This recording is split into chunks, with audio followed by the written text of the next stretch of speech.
Hello everyone, it's Chris here. Welcome back to the show. Um, I think this is the last episode for 2025, and I've recorded this 6 months before. It's June now. So we're far ahead with the videos. But you know what? I need to get them done. And of course, once they're done, they're done. There's nothing really further to say. We can go on specific topics like Winston Churchill, the arch liar. We can talk about a lot of things actually, but we'll see how it goes. If you want to just subscribe and also tell your friends about it. Let's see if we can get the channel a little bit more than 20 or 30 people.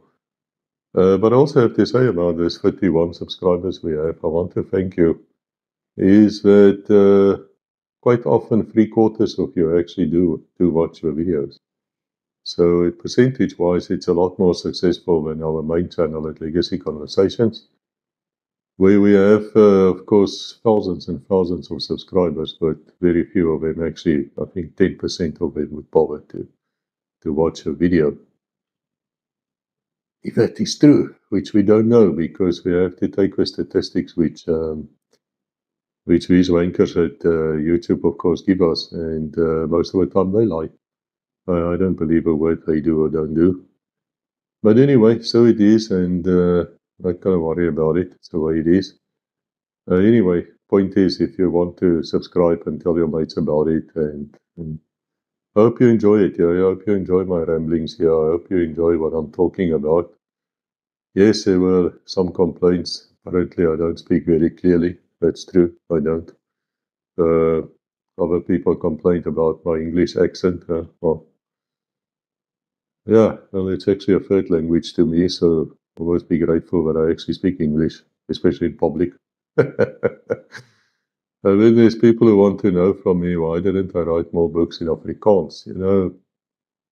Simply I felt more confident in writing in English than in Afrikaans. That's it. Don't have anything against Afrikaans as such, but it's also very limiting.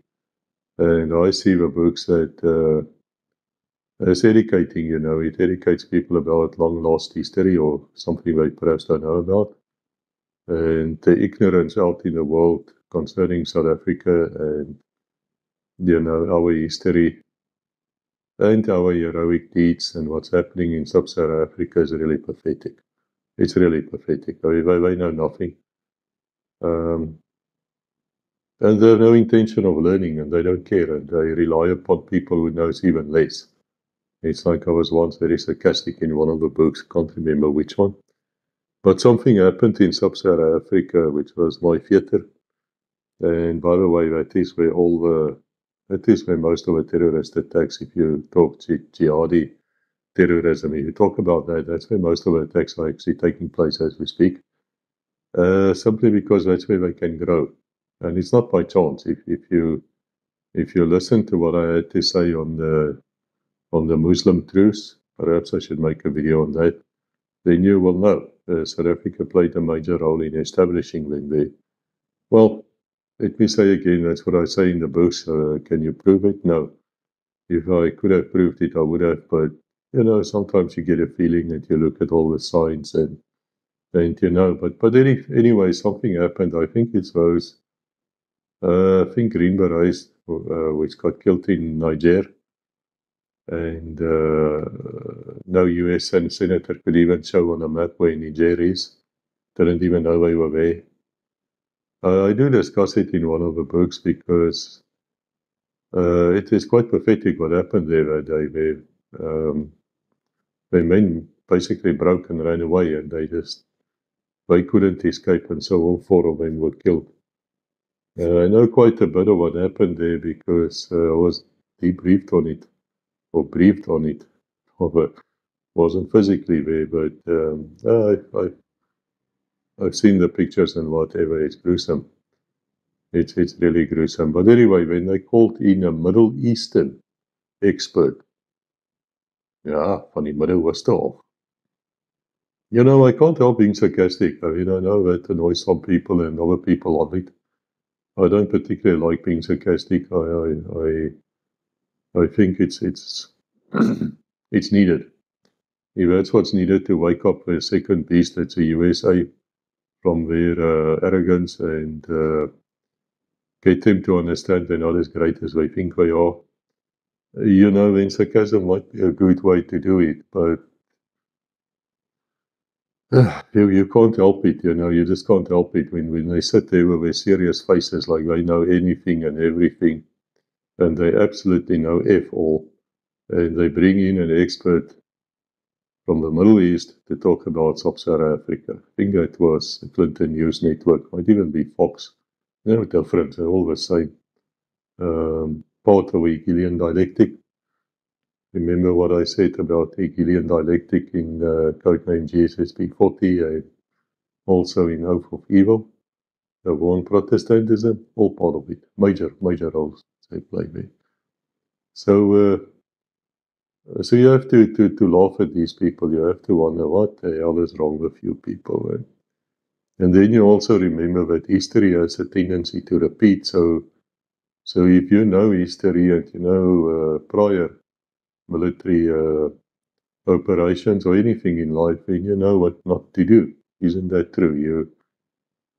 Up to a point, of course, people do say an army is prepared to fight the last war. That's true, up to a point. But you still have to know history. It's very important. So that's why the books actually have a lot of history in them. Then I can also say to you, it's a lot of work to make these videos. For every hour which you see, there's about 3-4 hours behind in editing. And then also the book then have to be changed, the manuscript, because we do put in there a little link. So we will say somewhere in the book, in the description probably, we'll put in, if you want to see the author talking about this book, go to so and so link. So there's quite a bit of work in the background because every book is, of course, a different manuscript. Same manuscript, but it's different. In this sense, you have a manuscript for the Kindle version, from where your voice, your audible book comes from. And then you also have a manuscript for hardcover, you have a manuscript for softcover. All the same, word for word the same, but this means you have to make the changes in 3 different books. And then you have to upload 3 different books. Yeah, that takes all day. I normally record here at about 8 o'clock in the morning. After I fed the cats and I made my rounds, and I opened everything and checked around. Like yesterday was a monsoon, man. It was raining all night, so I had to pump the swimming pool dry. Not completely dry, but I had to run the pump for about 45 minutes, an hour, just to get the water levels down. You wouldn't believe, if it's a monsoon storm, the swimming pool will go up 2 inches, the water. Of course, it's a pond now. We have frogs and fish and all sorts of things in there to help us cope with the mosquitoes, because you can get quite ill from mosquitoes in Thailand. Let me tell you, they can grab you. And if they bite you, and they do bite you, it's possible to get some nasty illnesses. But it's still fun and games. Thailand, fantastic place, really great. And right, so welcome here to a 3rd floor studio. 3rd floor because we have a 1st floor studio as well, which we use for Zoom. Today I want to talk about codename Missa 72. Now, you who's been listening here before will know my late wife was called Melissa or Melise.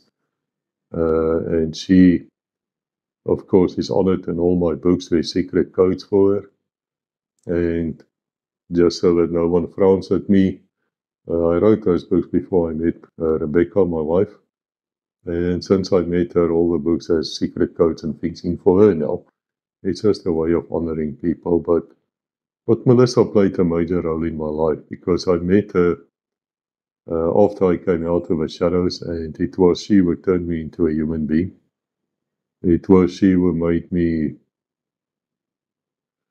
she sort of restored me. I don't know how to put it to you. You will see in many of the books we talk about, is it possible to go back to your DNA? In other words, is it possible to forget about your training and forget about your life, your previous life or lives, and you just go back to be normal, to be like I would hopefully think most of you.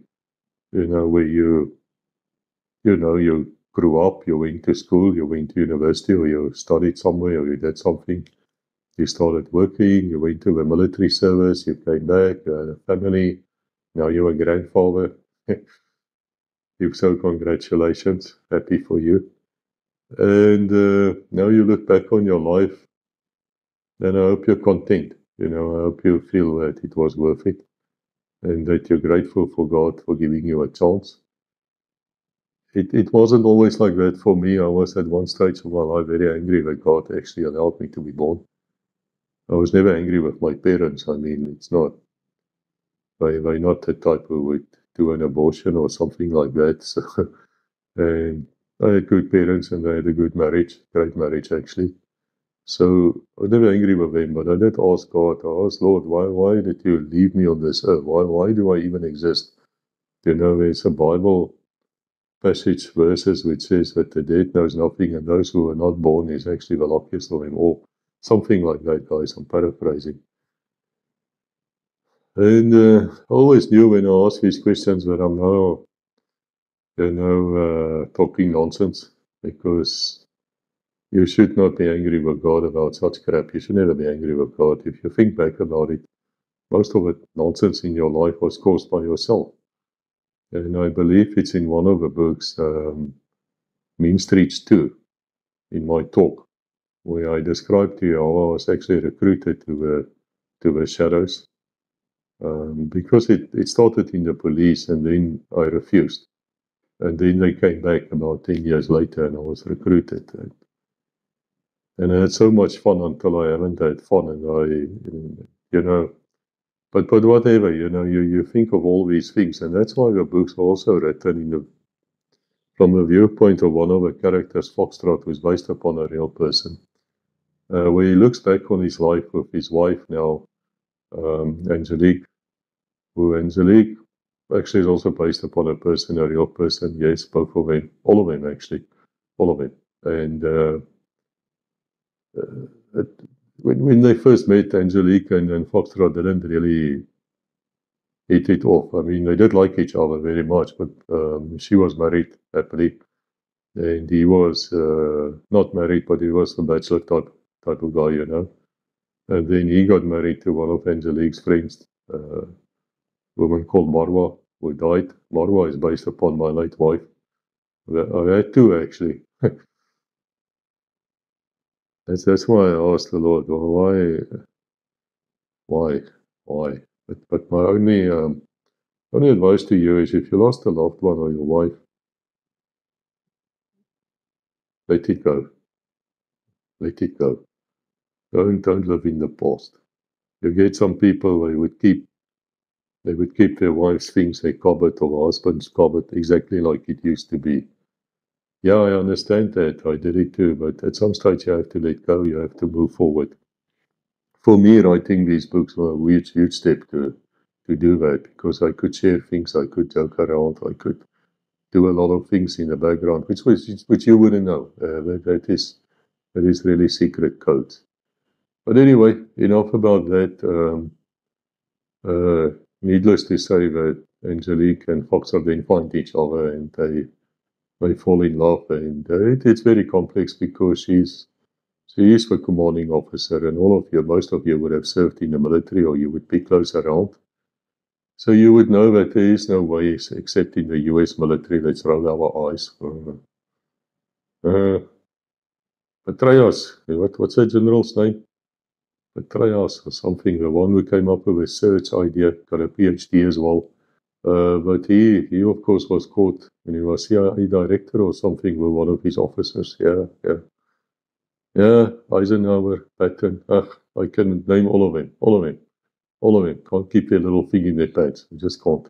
It's a weakness in life. I don't know why. I don't get why. I mean, if you're in a marriage somewhere, then surely be an officer and a gentleman, man. Is it that hard?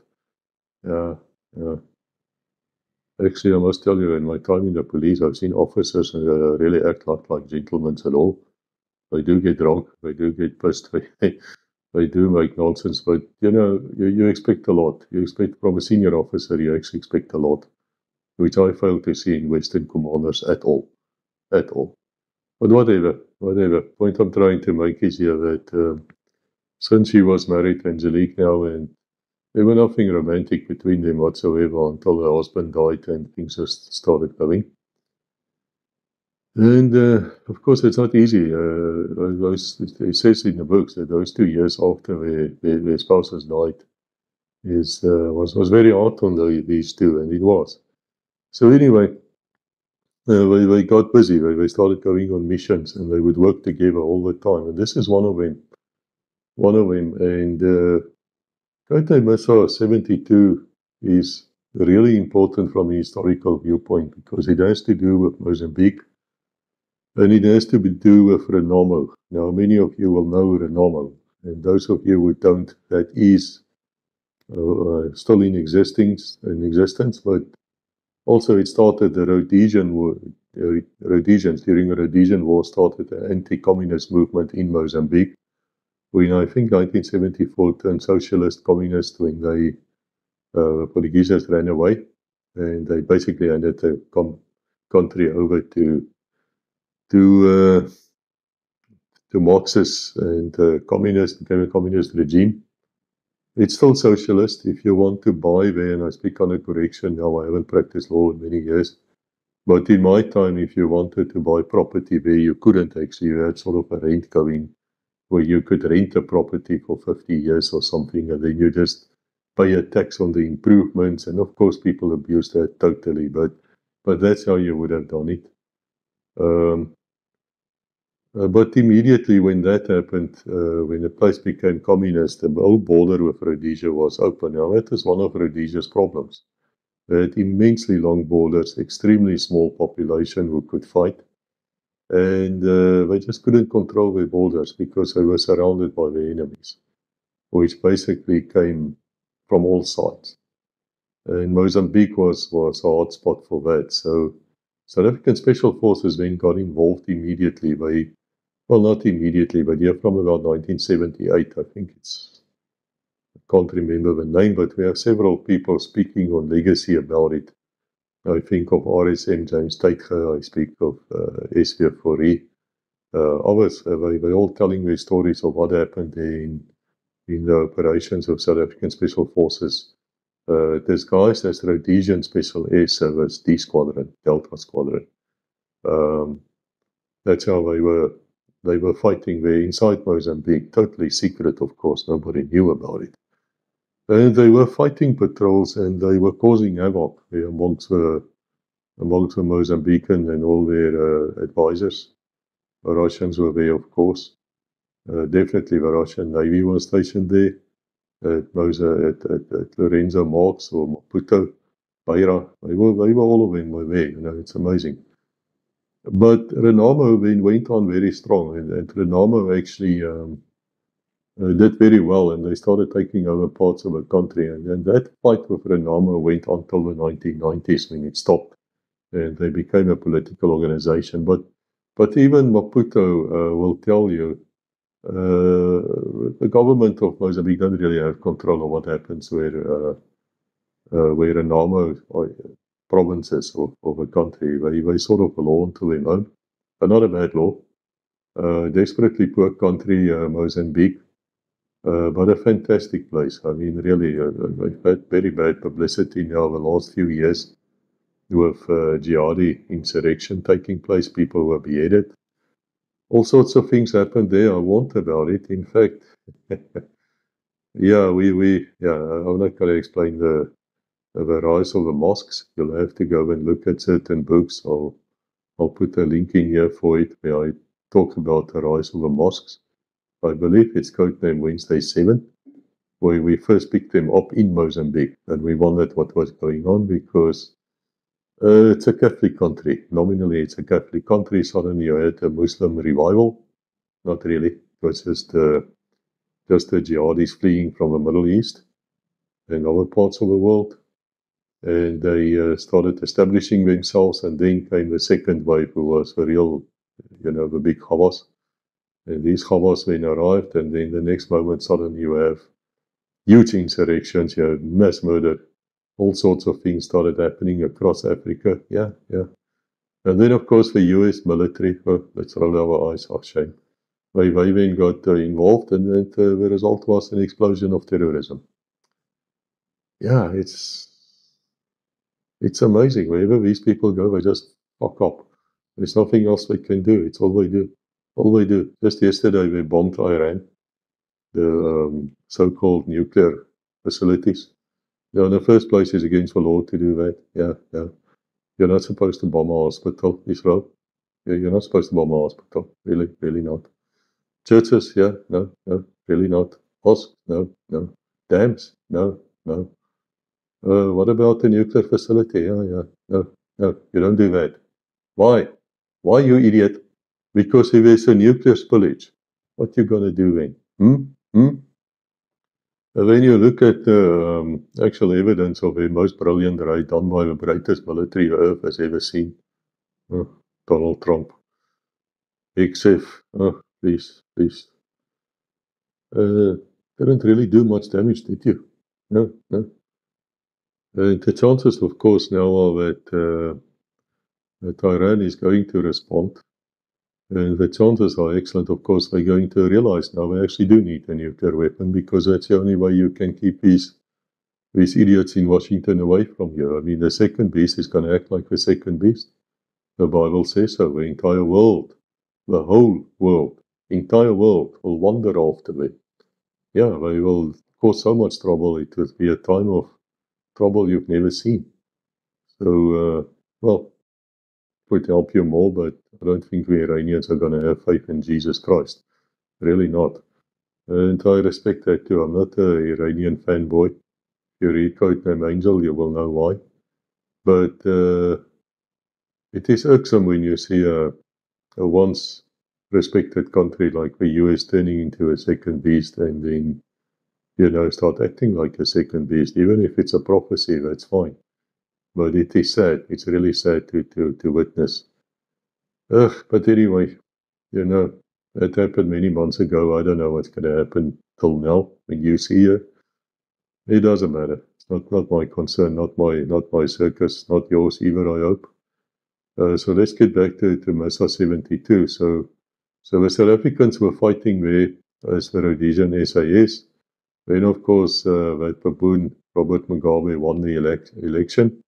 Operation Granite, I think it was called, to kill him and all his followers. And the South African paramedics were standing by to assist. I think a few companies were actually inside Rhodesia. This is about 1980.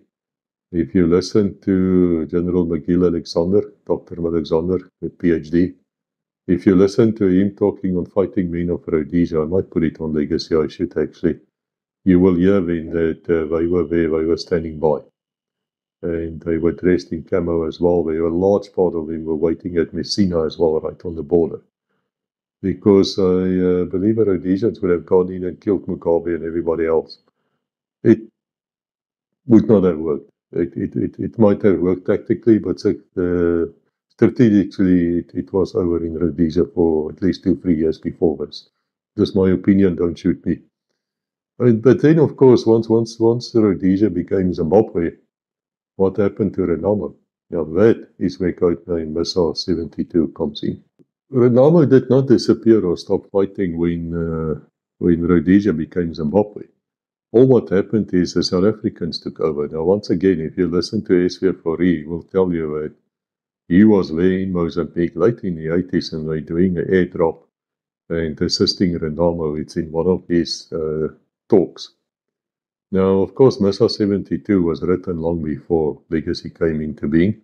So it's as I always say to you, it's really nice to me when I listen to the guys talking and they're just confirming what I said in the books. And I feel like, wow, yeah. And they don't even know it, guys. I know they're not readers of my books, and that's fine. I don't mind that. I'm just saying it. There are other evidence. It's not just fiction. You have to understand that nothing really in my books are fiction. I always researched.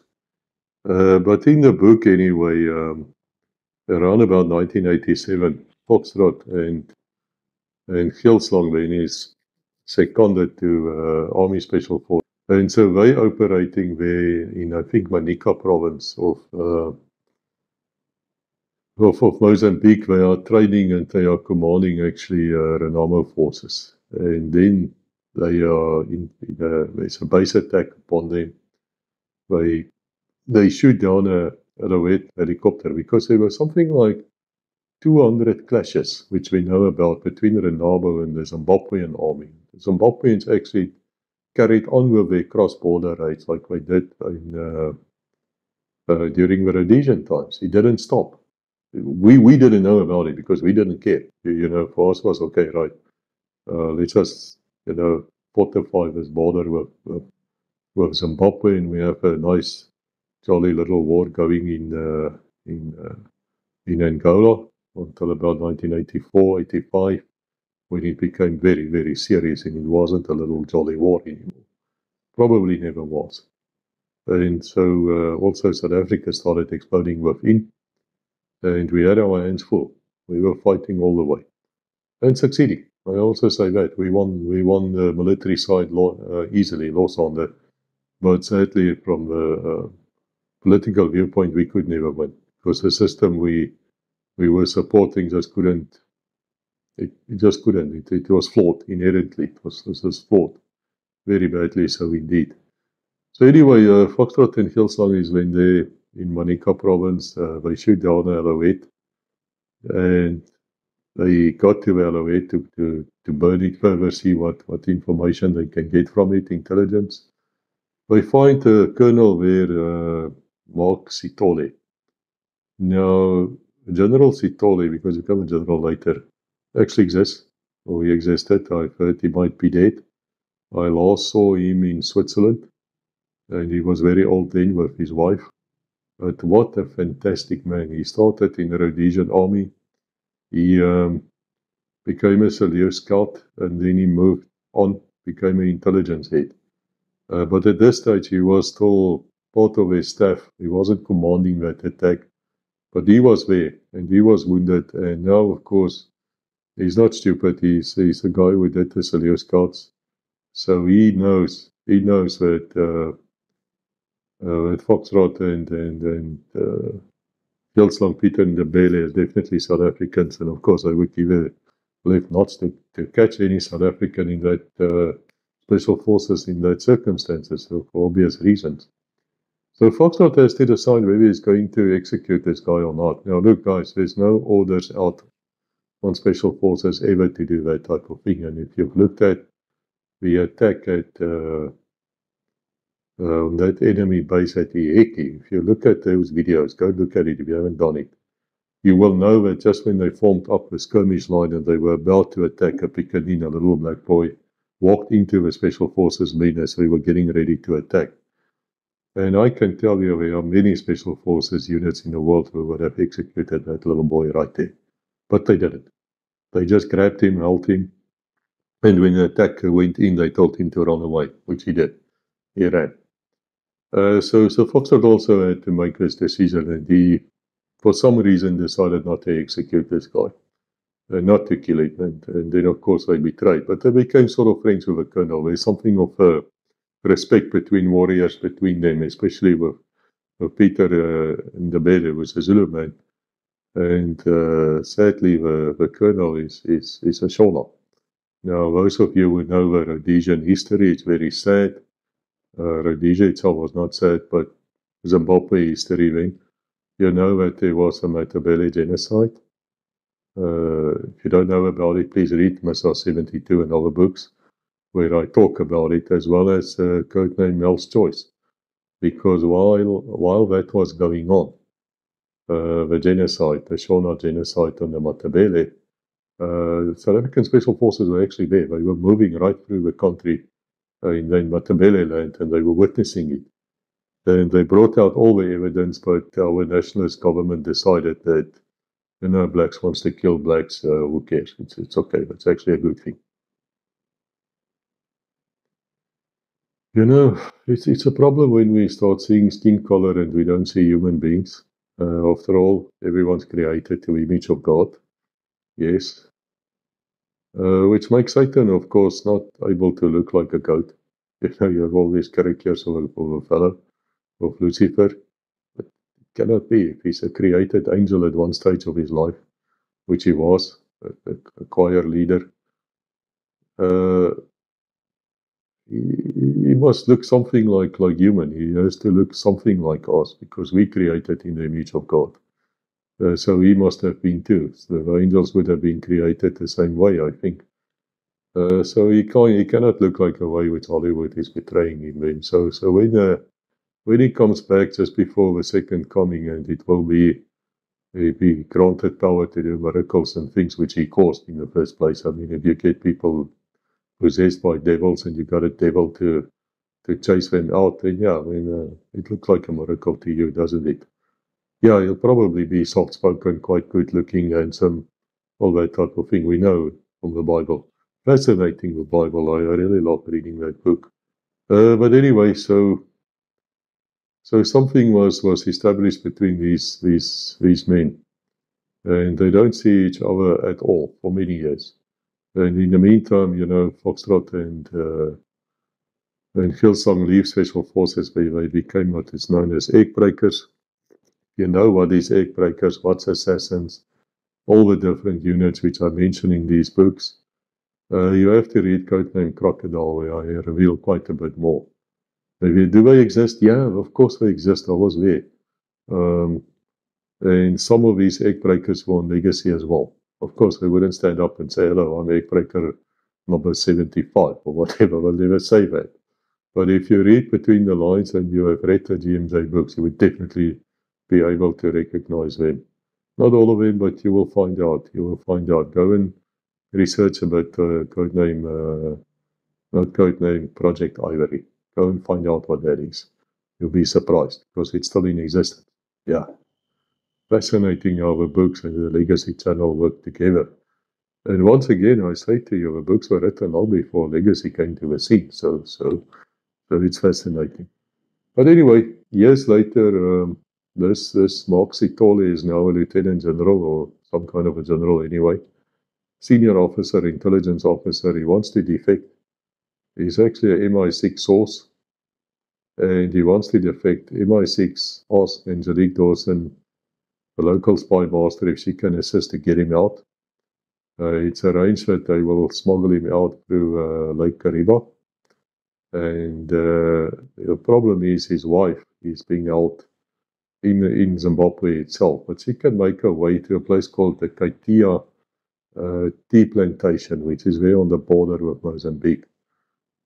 Brilliant place. If you've never been there, you can actually go there. It looks like totally not like Africa, man. It is high. It's quite high, so it's cool. It's these tea stations there. It's fantastic. You have to see this place to believe it. But his wife would be waiting there. And he asked specifically that Foxtrot and Hillsong come with. He wants Hillsong to go and rescue his wife. Now, again, the problem here is Hillsong's wife is actually a Matabele woman, medical doctor, and she lost her family during those Matabele genocides, so he has no time for the Shonas. He considers them to be dogs. He's a very professional operator most of the time, but he has a problem with these people, and he has a problem with Sitole too, because he's, as far as he's concerned, a dog. But again, there's that inherent respect between good fighters, between good warriors, and so it's decided then that Hillsong will lead a section of special forces, himself and 3 others. He will lead them into that plantation and go and fetch the wife and bring her out. In the meantime, Foxtrot and Angelique is rescuing General Sitole at Lake Kariba. This, by the way, happened. I've heard some stories of something like this happening anyway. And my nose is just being scratched. It's not that I touch my nose because I'm lying. No. Don't see too many signs on what I do. I know a lot of people try to see such things and they try and study you. Yeah, sometimes, if you're well trained enough, you will touch your nose anyway. And then you won't. You can play these double games. But no, it's just itching a bit. Aircon. Aircon is quite cold and it's blowing into my face. Something like this did happen actually, but of course I had to disguise things a bit. I'm sure you understand why. It's logical. But to make a long story very short, reluctantly Veldtlang decided he's going to do that. So he's going in there. Now, something else happened at that plantation in 1987, which is described in the books. It was headline news actually because there was a Renamo attack on it, and a lot of people got murdered. But that's not the total truth. It's not really what happened there. It's something else happened. Something else happened. I don't want to give a book away, so you'll have to look at it yourself, but that's what's inside the book. It's revealed what actually happened at Katia Tea Estates in 87. Now, to get to Kariba, Lake Kariba, Angelique is one of the first books where she actually reveals that she's a good pilot and she's got her own private air force, which she had, actually, which made her, again, very, very suspect because the South African Secret Service just don't have that kind of money. And they don't operate at that level. They're extremely good, but they operate at a different level. So she had all sorts of access to things which only the major powers have. And it's one of the reasons why it came out later that she was actually acting for France all the way, that she was a penetration agent, in the books anyway. In real life, yeah, might have been, who knows. Anyway, she's got one of these Catalina flying boats. Now, I don't know, the older, well, all of you are my age and older, I would hope. There was an advertisement going on in South Africa when I was young. It was this Imperial Airways or something, and then there was a place called Mint Imperial, so that is very romantic, I would say. It was like a flying boat, and then there's a woman standing there, and she's eating Mint Imperials, which is nonsense, of course. They're flying across the empire, blah, blah, blah. So there's something very romantic about these Catalina flying boats. I know that in the second When and Where books, I write about that too, because that's how the characters they actually get from the wartime Britain to Lisbon, to Portugal, to meet some people, because these flying boats were flying even then, and it was the ultimate in luxury. I mean, some of them had like a double story, and they had cabins, you could sleep in them. It was just fantastic. So I wanted to use this aircraft because I've been fascinated by this aircraft for a long time. I know my late wife, Melissa, really loved it. She flew one in the Caribbean, apparently. So she told me. Whether she was piloting it, I don't know, but she was definitely there. And she spoke about it quite highly. So we're flying with this thing to Lake Kariba, where we meet up with General Sithole, and that is basically the story. I'm not going to give away everything. Of course, the Zimbabweans are very suspicious of Sithole at this stage, and they try to prevent the escape. Now, I also mentioned two other operations here. One was called Operation Bush Talk. National Intelligence, they did that. They were trying to destabilize the Marxist communist government in Mozambique. This is during the apartheid years, and it was actually part of an Nkomati agreement, which I think came out of it. Well, had something to do with it. Anyway, it was quite a failure, Operation Bush Talk. But they did try, and then came Operation Marion. Marion was where they would get weapons from Mozambique, terrorist weapons, and they would smuggle them, the South Africans now, back into South Africa. And then these weapons would end up with places of anti-African National Congress units. I think of Inkatha Freedom Party. That's what they say. I wasn't involved in that. But anyway, these weapons would then be used to kill people inside the townships. As I said, it was a very, very dirty war going inside South Africa. But anyway, Marion also apparently had to train these Zulu hit squads or whatever, but that's bullshit too. They were never trained to murder. They were trained as bodyguards. Of course, some of you will roll your eyes, but we had people from covert intelligence from the army who spoke about it on Legacy. They spoke about that, and some of them were dragged to a Truth and Reconciliation Committee. It was just bullshit. It was a whitewash for the ANC, and look how bad the army was, South African army, and police especially. But I suppose it was needed during the times. I don't know. I wasn't involved there except from the background as an attorney. But really, I don't think it achieved anything. But it doesn't matter. If you think about Marion, there's, logically speaking, something else must have been happening there, because it's not that South Africa had a lack of communist weapons. We captured tens of thousands of tons of it in Angola, and a lot of them came back to South Africa. And what happened then further to them, I don't know. I spoke to Special Forces once, and I said to them, okay, guys, where did you get your ammunition from? And they said, well, of course, we actually had it made. And at Legacy, I had people, engineers, who were involved in making AK-47 bullets and things in Pretoria, where they were also making the standard NATO rounds. But at the last minute, they said they don't feel comfortable to speak to us on air about it, so we cancelled it. But yeah, so South Africa was quite capable of making communist weapons, bullets, shells, mortars, whatever you wanted to. We could make it, and we did make it. But anyway, I speak about Ops Marion in this book as well. And a lot of things I actually revealed here, which I don't think is in the public knowledge. The big deal in the book, which comes out, is Katayo tea plantation and what happened in 1987 there, because that's still secret. But it's not a South African secret, so I don't care. I could reveal it without any problems.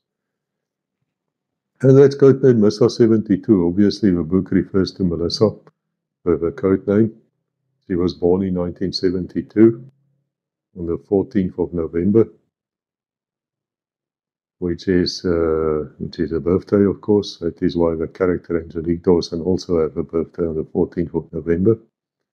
If you read codename Wrangler, you will see that there's quite a birthday party going on. For the small things in the books, which are secret codes, once again. And Missa, of course, I never called her Missa, but many of her friends called her Missa. It's not like a term of endearment. It's like, Koos isn't my real name. I mean, I was born Jacobus, but actually I have other names as well. But Koos can be seen as derived from Jacobus. It's quite common. You can be Kobus, Koos, whatever. I'll answer to both, all of them. Some people call me other names as well. If you're at school and you're wearing glasses, then of course the children would call you, what was it, glaslurende insect. I don't even know how to translate that. An insect which is wearing glasses. That's one way of translating it. Of course, it'll be a fist fight. And unfortunately, the name Koos also refers in Dutch anyway to a peapot. And then, of course, when you have a surname Kotzi, which is a flippant swine, that's a Swiss for you idiots. Actually, I have some footage of them drilling, marching down the street. Yeah, the army, the Swiss army, you roll my eyes, Swiss army. Contradicting in terms, man, they don't have an army, they have a summer canvas, is toch shame. Well, I was thinking of putting it here, but rather not. Let me be kind, just leave it. But when you get to a swine, and the Germans, of course, were we translate Kotzi as vrou aap as puke. Yeah, then you a peapot which pukes. I said to Rebecca at some stage, perhaps, we should change our name. Let's become something else. And we might in the future, why not? Depends on what happens in the world. Just do that and disappear. But right now, we are what we are. So anyway, guys, the book is available in audio. It's about more than 400 pages, I think 450. So it's quite a substantial book. Lots of things happening in it. Good story. It just flows. Nice action. And also hardcover, softcover. I used to have a hardcover book here, but I think I don't see it here anymore. I think what happens is often people would come and visit and then they would actually ask for a book, and then of course you give him a book and then you have to go and buy your book again. It's almost not worth it, but it's nice when people speak to you and they enjoyed the book and they love the book and they want you to actually write something for them in the front. I don't really know what to write to them, because do I sign it as Chris or do I sign it as George and James? What do I do? Depends on who wrote the book, I suppose. So anyway, we're all available. Amazon, I'll leave the links for you. Fascinating history in it. If you have any sympathy with Rhodesia, or you want to know what happened in that period between 1980 to 1990 with Renamo, that is actually the book to read then. And so that's my story. Very short video, isn't it? God bless. We'll talk again.